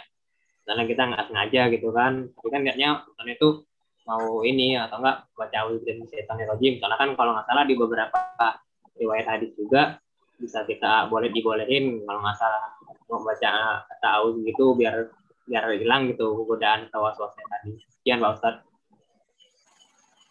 Ya. Baik, Ustaz, mungkin seperti diganggu oleh syaitan seperti itu, terus dalam beberapa hadis itu Ana pernah menjumpai bahwasanya orang yang merasa diganggu setan itu kemudian mengucapkan ta'awudz dan meludah ke arah kiri sebanyak 3 kali kalau tidak salah, Ustaz. Barangkali mungkin bisa dijawab, Ustaz. Nah, tadi gimana? Pertanyaan tadi agak kurang jelas. Apa dulu Mas Ayer? Tapi kalau Maksudnya kayak ngelawan was-was gitu Pak Ustadz, jadinya dibacain Kenapa? tahu, ngelawan rasa was-was gitu. Misalnya kita lagi mau khusuk-khusuknya gitu, cuman terganggu sama si Saiton, istilahnya nauzubillah kan, cuman nggak sengaja terucap kata lain buat intinya buat ngelawan inilah istilahnya itu, ngelawan was-was gitu, maksudnya ngelurusin bacaan kita juga, atau mungkin ya intinya kayak ngelawan gitu terus baca tahu juga gitu, itu gimana gitu ya. Iya. Jadi sebenarnya kan bacaan ta'awudz itu kemarin kita sudah bahas ya. Jadi bacaan ta'awudz itu bisa dibaca itu pada saat awal surat Al-Fatihah. Ya, jadi sebelum kita membaca Al-Fatihah itu kita membaca ta'awudz. Ya. Nah itu yang pertama, artinya yang memang disyariatkan, itu yang pertama. Nah terus jadi memang sebenarnya rangkaian aktivitas sholat ini hendaknya menjadi aktivitas yang memang dipersiapkan ya sebaik-baiknya sebelum kita melakukan sholat, ya, untuk menghindarkan dari godaan-godaan ataupun gangguan-gangguan. Ya. Nah, jadi misalnya adalah bahwa sebelum waktu sholat itu kita memang menyiapkan diri, ya, di dalam sholat, ya, terus kemudian berangkat sholat itu kan juga disyariatkan kita tidak dalam kondisi yang tergesa-gesa, ya, terburu-buru, ya. Jadi perjalanan sholat itu kita nggak diperbolehkan untuk lari-lari ya, ataupun tergesa-gesa, karena jadi ini kan juga menunjukkan sebenarnya ada pengkondisian sholat gitu, ya, sebelum kita melakukan aktivitas sholat itu sendiri, ya, termasuk kemudian aktivitas wudhu itu sendiri. Ya, jadi membaguskan wudhu. Ya, jadi ini kan juga bagian dari pengkondisian yang kita lakukan sebelum sholat. Terus kemudian adalah dengan memakai pakaian yang bagus. Ini kan juga bagian dari pengkondisian sebelum kita melakukan aktivitas sholat. Ya, termasuk adanya pahala bagi orang-orang yang menunggu waktu sholat. Ini juga akan menunjukkan bahwasannya orang yang mau sholat itu memang sudah dalam kondisi siap untuk melakukan sholat. Jadi sudah terkondisikan. Nah, artinya memang terkait dengan perkara kekhusyuan di dalam sholat, ini bukan hanya sebenarnya, kalau tadi yang kita bahas tadi, ini sebenarnya memang perkara khusyuknya, ya. Ya, khusyuk di dalam sholat itu kan seperti apa. Nah, tetapi yang juga perlu diperhatikan memang untuk mencapai kekhusyuan di dalam sholat itu ada perkara-perkara yang lain yang harus dipenuhi atau yang kemudian juga disyariatkan untuk dilakukan sebelum kita melakukan sholat itu. Ya. Nah, jadi kalau termasuk kemudian kita sholat juga dalam kondisi suci, ya, dari najis, baik pakaian yang kita kenakan maupun alas maupun tempat yang di mana kita sholat. Nah, kalau kondisi-kondisi tadi itu terjaga, ya, jadi kita memakai pakaian yang suci, bukan hanya suci tetapi malah bagus, ya. Terus kemudian memakai wangian, terus kemudian juga perjalanan kita untuk sholat itu tidak tergesa-gesa. Kita sudah dalam kondisi yang memang siap untuk melakukan sholat. Kemudian kita juga membaca ta'awudz, maka ini sebenarnya menjadi akan menjadikan atau akan berkontribusi kepada sholat yang kita lakukan itu bisa dilakukan secara khusyuk. Ya, jadi bayangkan bagaimana misalnya bisa khusyuk ketika berangkat sholat itu tergesa-gesa. Nah, berangkat sholat tergesa-gesa itu akhirnya apa? Jalan tergesa-gesa, apa? Keringetan, ya, kopius misalnya. Ya, jadi kalau sholat itu ya udah keringetan gitu kan, udah sholat keringetan bau, jadi sholatnya sambil wah kan gini misalnya. Ya. Nah, jadi bagaimana kemudian bisa mencapai kekhusyuan misalnya, ya. Nah, jadi artinya memang tadi ya apa?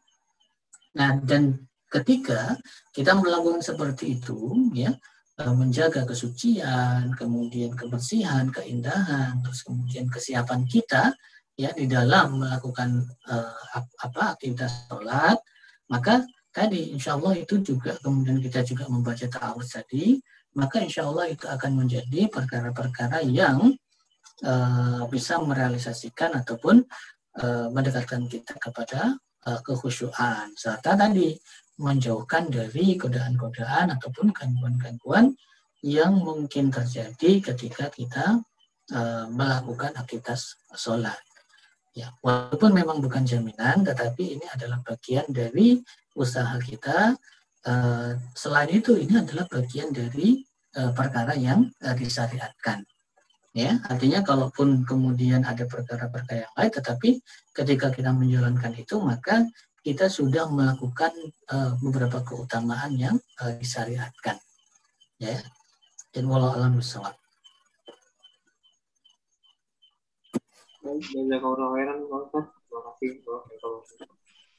Ya, wa iyyakum.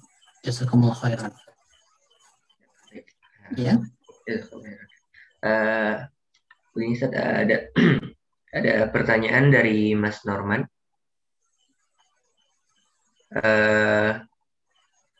Saya ingin bertanya bagaimana dengan HP yang berbunyi, yang bergetar atau berbunyi. Bagaimana sikap kita terhadap hal tersebut? Apakah sebaiknya kita membatalkan sholat lalu mematikan handphone, atau sebaiknya kita biarkan dan berusaha fokus seperti itu? Iya. Ya. Jadi pertama, memang kita harus siapkan ya sebenarnya ketika sholat itu dipastikan dulu HP-nya itu dimatikan gitu ya. Ya.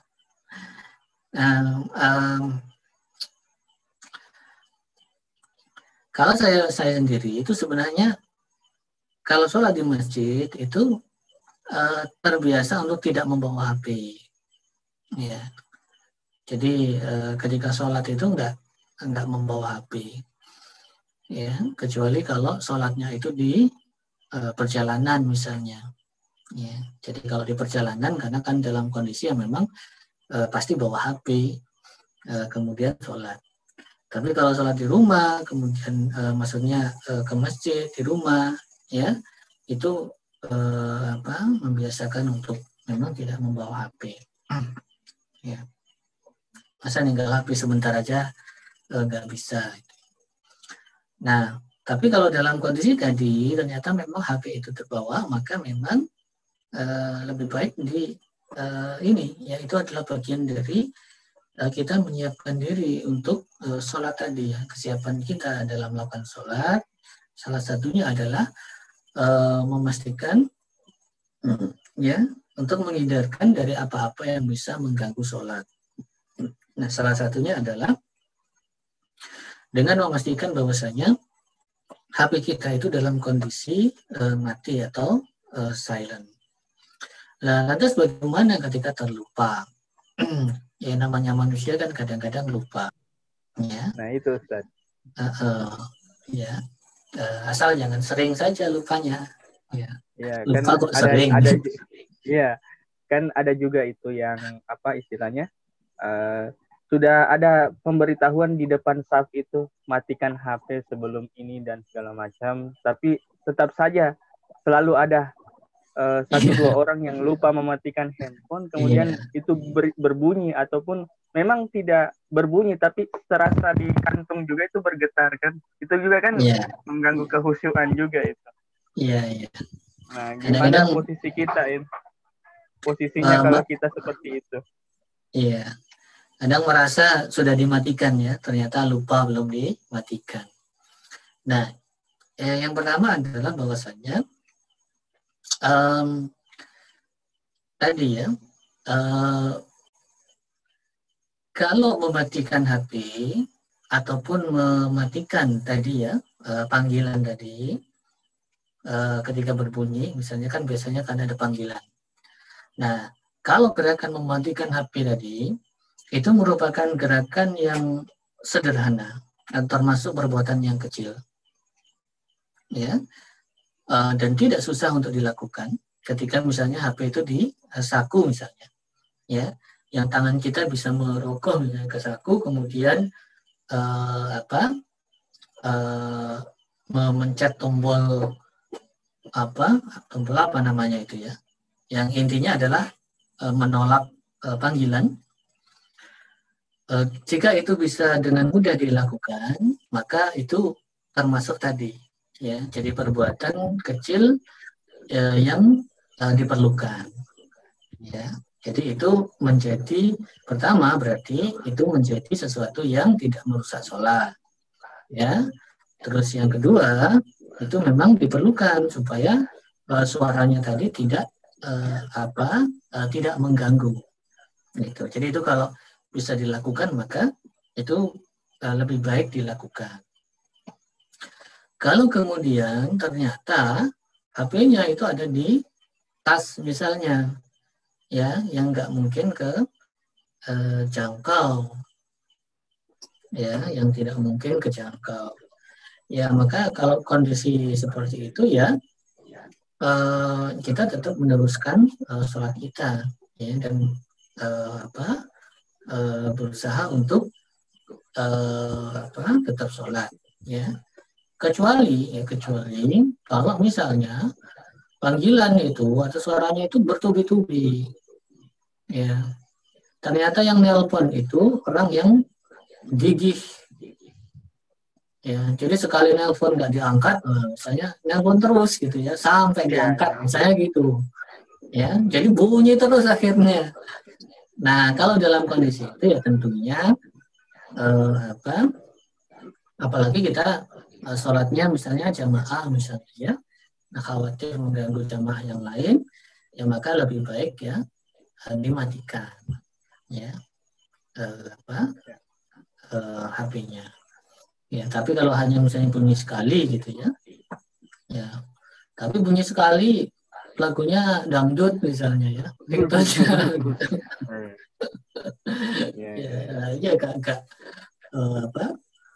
agak bisa heboh juga kan gitu, coba. Ya, itu dia. Ya, jadi lagunya nggak proper misalnya, ya. Nah, itu yang jadi masalah itu. Nah, tapi ini kembali sebenarnya jadi menunjukkan kesiapan kita sebenarnya. Jadi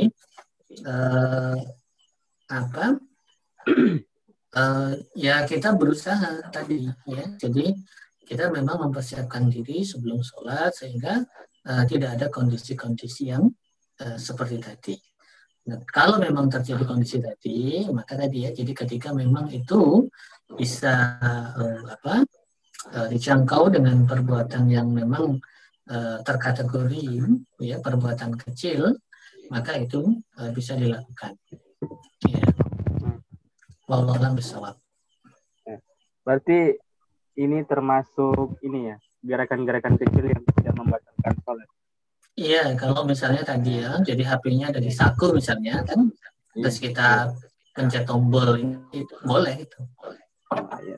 Iya. Saya juga kadang-kadang misalnya kalau saya misalnya ya sholat jamaah misalnya kan sama anak. Nah, kadang-kadang anak itu kan gerak-gerak ataupun yang ganggu itu kadang-kadang ya saya pegang. Jadi saya pegang anak saya, maksudnya itu untuk supaya dia nggak ini ya, nggak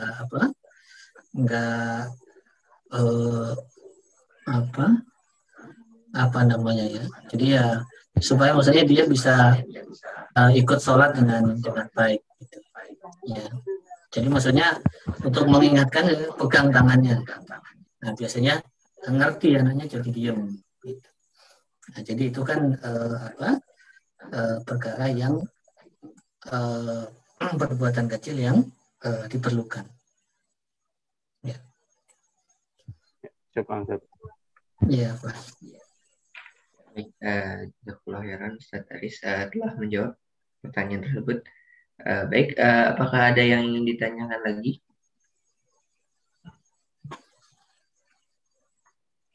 Mas Rustam barangkali. Baik, saya mau nanya Ustaz. Ya, silakan. Bismillahirrahmanirrahim. Pertanyaan saya, bagaimana ketika kemudian kita mau jamaah ya, katakanlah biasanya kan kalau sudah lewat sholat ya, kalau kita kemudian sholat di masjid itu kan kadang masih ada yang jamaah ya Ustaz. Nah statusnya misalnya yang jamaah itu hanya 2 orang tadi ya, praktis kan nyaris sejajar dengan imamnya. Nah gimana kalau kemudian ditepuk lalu kemudian tidak mau mundur-mundur gitu kan, harusnya kan mundur ke belakang sejajar dengan makmum, kan makmumnya sudah jadi 2 dengan kita gitu ya. Nah gimana kalau dia tidak mau mundur-mundur saat gimana? Apakah kita kemudian memilih sholat secara munfarid atau kemudian sendiri atau gimana saat? Kan keadaannya kayak gitu ya. Gimana? Kok jadi munfarid? Awalnya kan kita mau jamaah nih, Ustaz. Terus yang jamaah itu kan cuma 2 orang. Imamnya sama makmumnya 1. Praktis kan nyaris sejajar ya. Antara makmum dengan imamnya. Nah, ketika kemudian kita mau gabung jadi makmumnya gitu ya. Nah, lalu kemudian diberikan kode kepada yang makmumnya tadi itu, lalu dia nggak ngerti-ngerti gitu Ustaz. Gimana nih? Apa kemudian kita memilih bikin baru sendiri atau gimana gitu? Ustaz. Iya. Jadi ini sebenarnya persoalan praktis ya sebenarnya.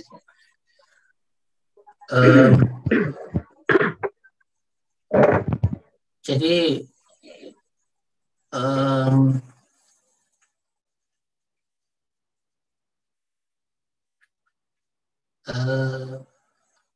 ya pertama kita memang ya yang disyariatkan kan keutamaan sholat jamaah ya.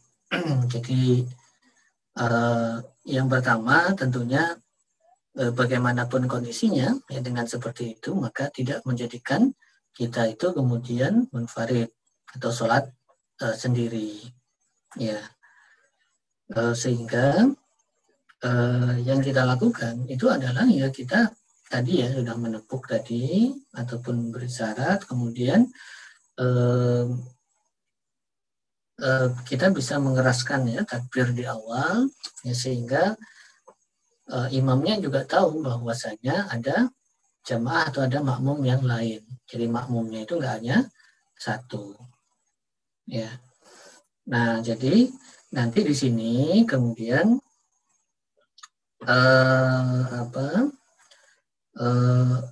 imam kemudian yang bisa mengambil inisiasi sebenarnya. Jadi ya kita tetap sholatnya di belakang imam. Ya, di belakang imam. Nah, idealnya itu kan makmumnya yang 1 orang itu kan mundur ke belakang.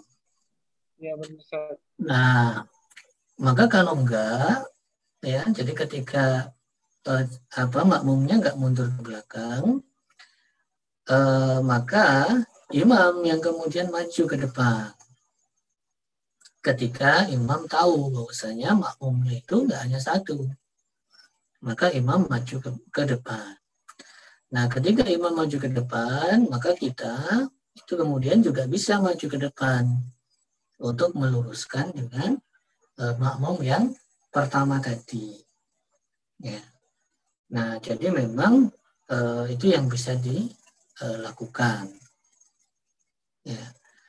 Nah, jadi Rasulullah SAW itu beliau pernah ketika sholat, kemudian datang Ibnu Abbas, ya, sholat di samping beliau. Maka beliau itu menarik Ibnu Abbas itu untuk sholat ya sejajar dengan beliau. Ya, jadi karena memang sholat seorang imam ketika makmumnya itu hanya satu, itu di dalam beberapa hadis itu disebutkan posisinya itu adalah sejajar. Jadi makmum itu adalah sejajar dengan imam ketika makmumnya itu hanya satu, sejajar dan berada di sebelah kanan imam. Nah, maka Rasul menarik ya untuk sejajar dengan beliau. Nah, tapi kemudian Ibnu Abbas mundur ke belakang. Ya, ketika beliau tanya kenapa, maka Ibnu Abbas mengatakan bahwasanya beliau merasa tidak layak ya untuk sholat sejajar dengan Rasulullah SAW. Ya, jadi yang artinya itu adalah bahwa memang kalau sebenarnya makmum hanya satu, maka secara syariat itu berada sejajar dengan imam. Tapi yang ingin saya tunjukkan tadi adalah bahwa Rasulullah itu ketika mendapatkan makmumnya nggak seperti yang tadi tidak sejajar, maka beliau menarik, ya, menarik makmum tadi yang dalam konteks ini adalah Ibnu Abbas. Nah, sehingga imam, ya, jadi ini termasuk tadi ya perbuatan yang memang perbuatan kecil yang memang diperlukan gitu dan bisa dilakukan untuk menarik tadi. Nah, sehingga di sini maksud saya adalah bahwa di dalam sholat jamaah itu memang imam itu bisa melakukan ataupun jadi imam itu di dalam sholat berjamaah itu juga walaupun dalam sholat itu bukan hanya memikirkan sholatnya sendiri gitu. Ya. Jadi di dalam sholat jamaah itu seorang imam itu juga harus memikirkan kondisi makmumnya, ya, termasuk kalau sholatnya itu dengan tadi ya dalam makmumnya hanya satu atau dua, ini kan imam itu bisa melakukan hal-hal yang memang diperlukan sehingga jamaah itu bisa terlaksana sebaik mungkin. Ya, nah sehingga tadi misalnya kalau makmumnya ternyata tidak mundur, maka imamnya yang kemudian bisa berinisiatif maju. Ya, nah setelah itu baru kita yang menjadi masbuk itu ikut maju untuk meluruskan ya barisan itu dengan makmum yang pertama tadi. Ya, itu kalau makmum yang pertama tidak mau mundur untuk meluruskan dengan makmum yang masbuk. Wallahu a'lam bishawab. Baik, jazakallah khairan setelah menjawab pertanyaan tersebut. Bagaimana Mas Dostam? Alhamdulillah. Satu lagi, Ustaz.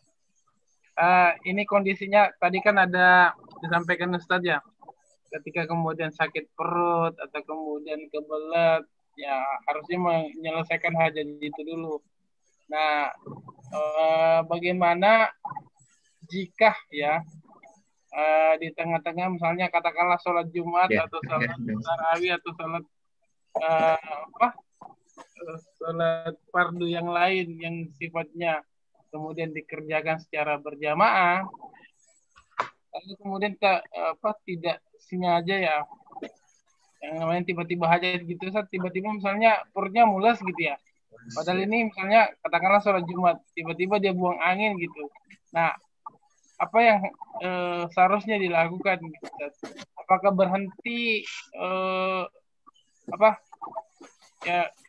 berhenti langsung gitu, langsung duduk aja sambil kemudian menunggu selesai sholat jamaah itu selesai, baru kemudian pergi berwudu lagi, lalu kemudian sholat. Ya, mungkin kalau sholat Jumat ya paling dia dapatnya bisa sholat duhur gitu, Seth. Gimana nih, Seth, yang kayak gini? Ya mungkin ya klasik sih, tapi perlu diperjelas yang kayak gini. Ya, kalau ya kan tadi ya, kalau menahan itu kan hukumnya makruh. Ya. Jadi makruh. Artinya kalau kemudian terasanya itu ketika kita sedang sholat misalnya, ya artinya itu makruh, jadi tidak haram. Jadi kalau misalnya ya kita terasanya itu di awal rakaat misalnya, ya tentunya lebih baik kemudian kita selesaikan hajat kita. Ya. Tapi kalau kemudian misalnya terasanya itu di akhir sholat misalnya, ya sudah sujud di rakaat terakhir misalnya, ya. Nah itu ya karena hukumnya makruh, ya bisa jadi kalau memang memungkinkan ditahan ya sampai salam misalnya. Ya, jadi itu memang tergantung kondisi kita, dan itu adalah ya pilihan kita. Ya, jadi yang namanya makruh ini kan sesuatu yang tidak disukai. Ya, tapi memang tidak sampai pada keharaman. Nah, tapi kalau tadi ya dalam kondisi dan ini kan kondisinya tadi itu adalah sebelum kita sholat sebenarnya, sehingga memang lebih baik itu ya diselesaikan hajat tadi. Nah, kalau kemudian kita itu di dalam sholat kemudian batal, ya kita wajib menghentikan sholat kita, ya, karena tidak sah sholat kita, atau kita sholat di dalam kondisi najis atau hadas, itu malah menjadi perkara yang diharamkan, sehingga kita wajib untuk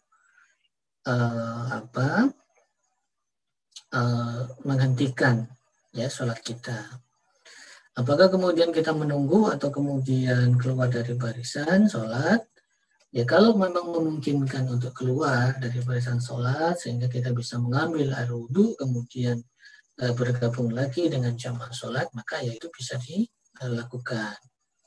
Tapi kalau misalnya kita berada pada kondisi yang tidak memungkinkan untuk melewati ataupun keluar dari jamaah, karena bisa mengganggu sholat dan seterusnya, ya jamaah yang lain, atau karena tadi bisa melewati ya depan sholat orang yang itu tidak diperbolehkan, ya maka ya kita bisa menunggu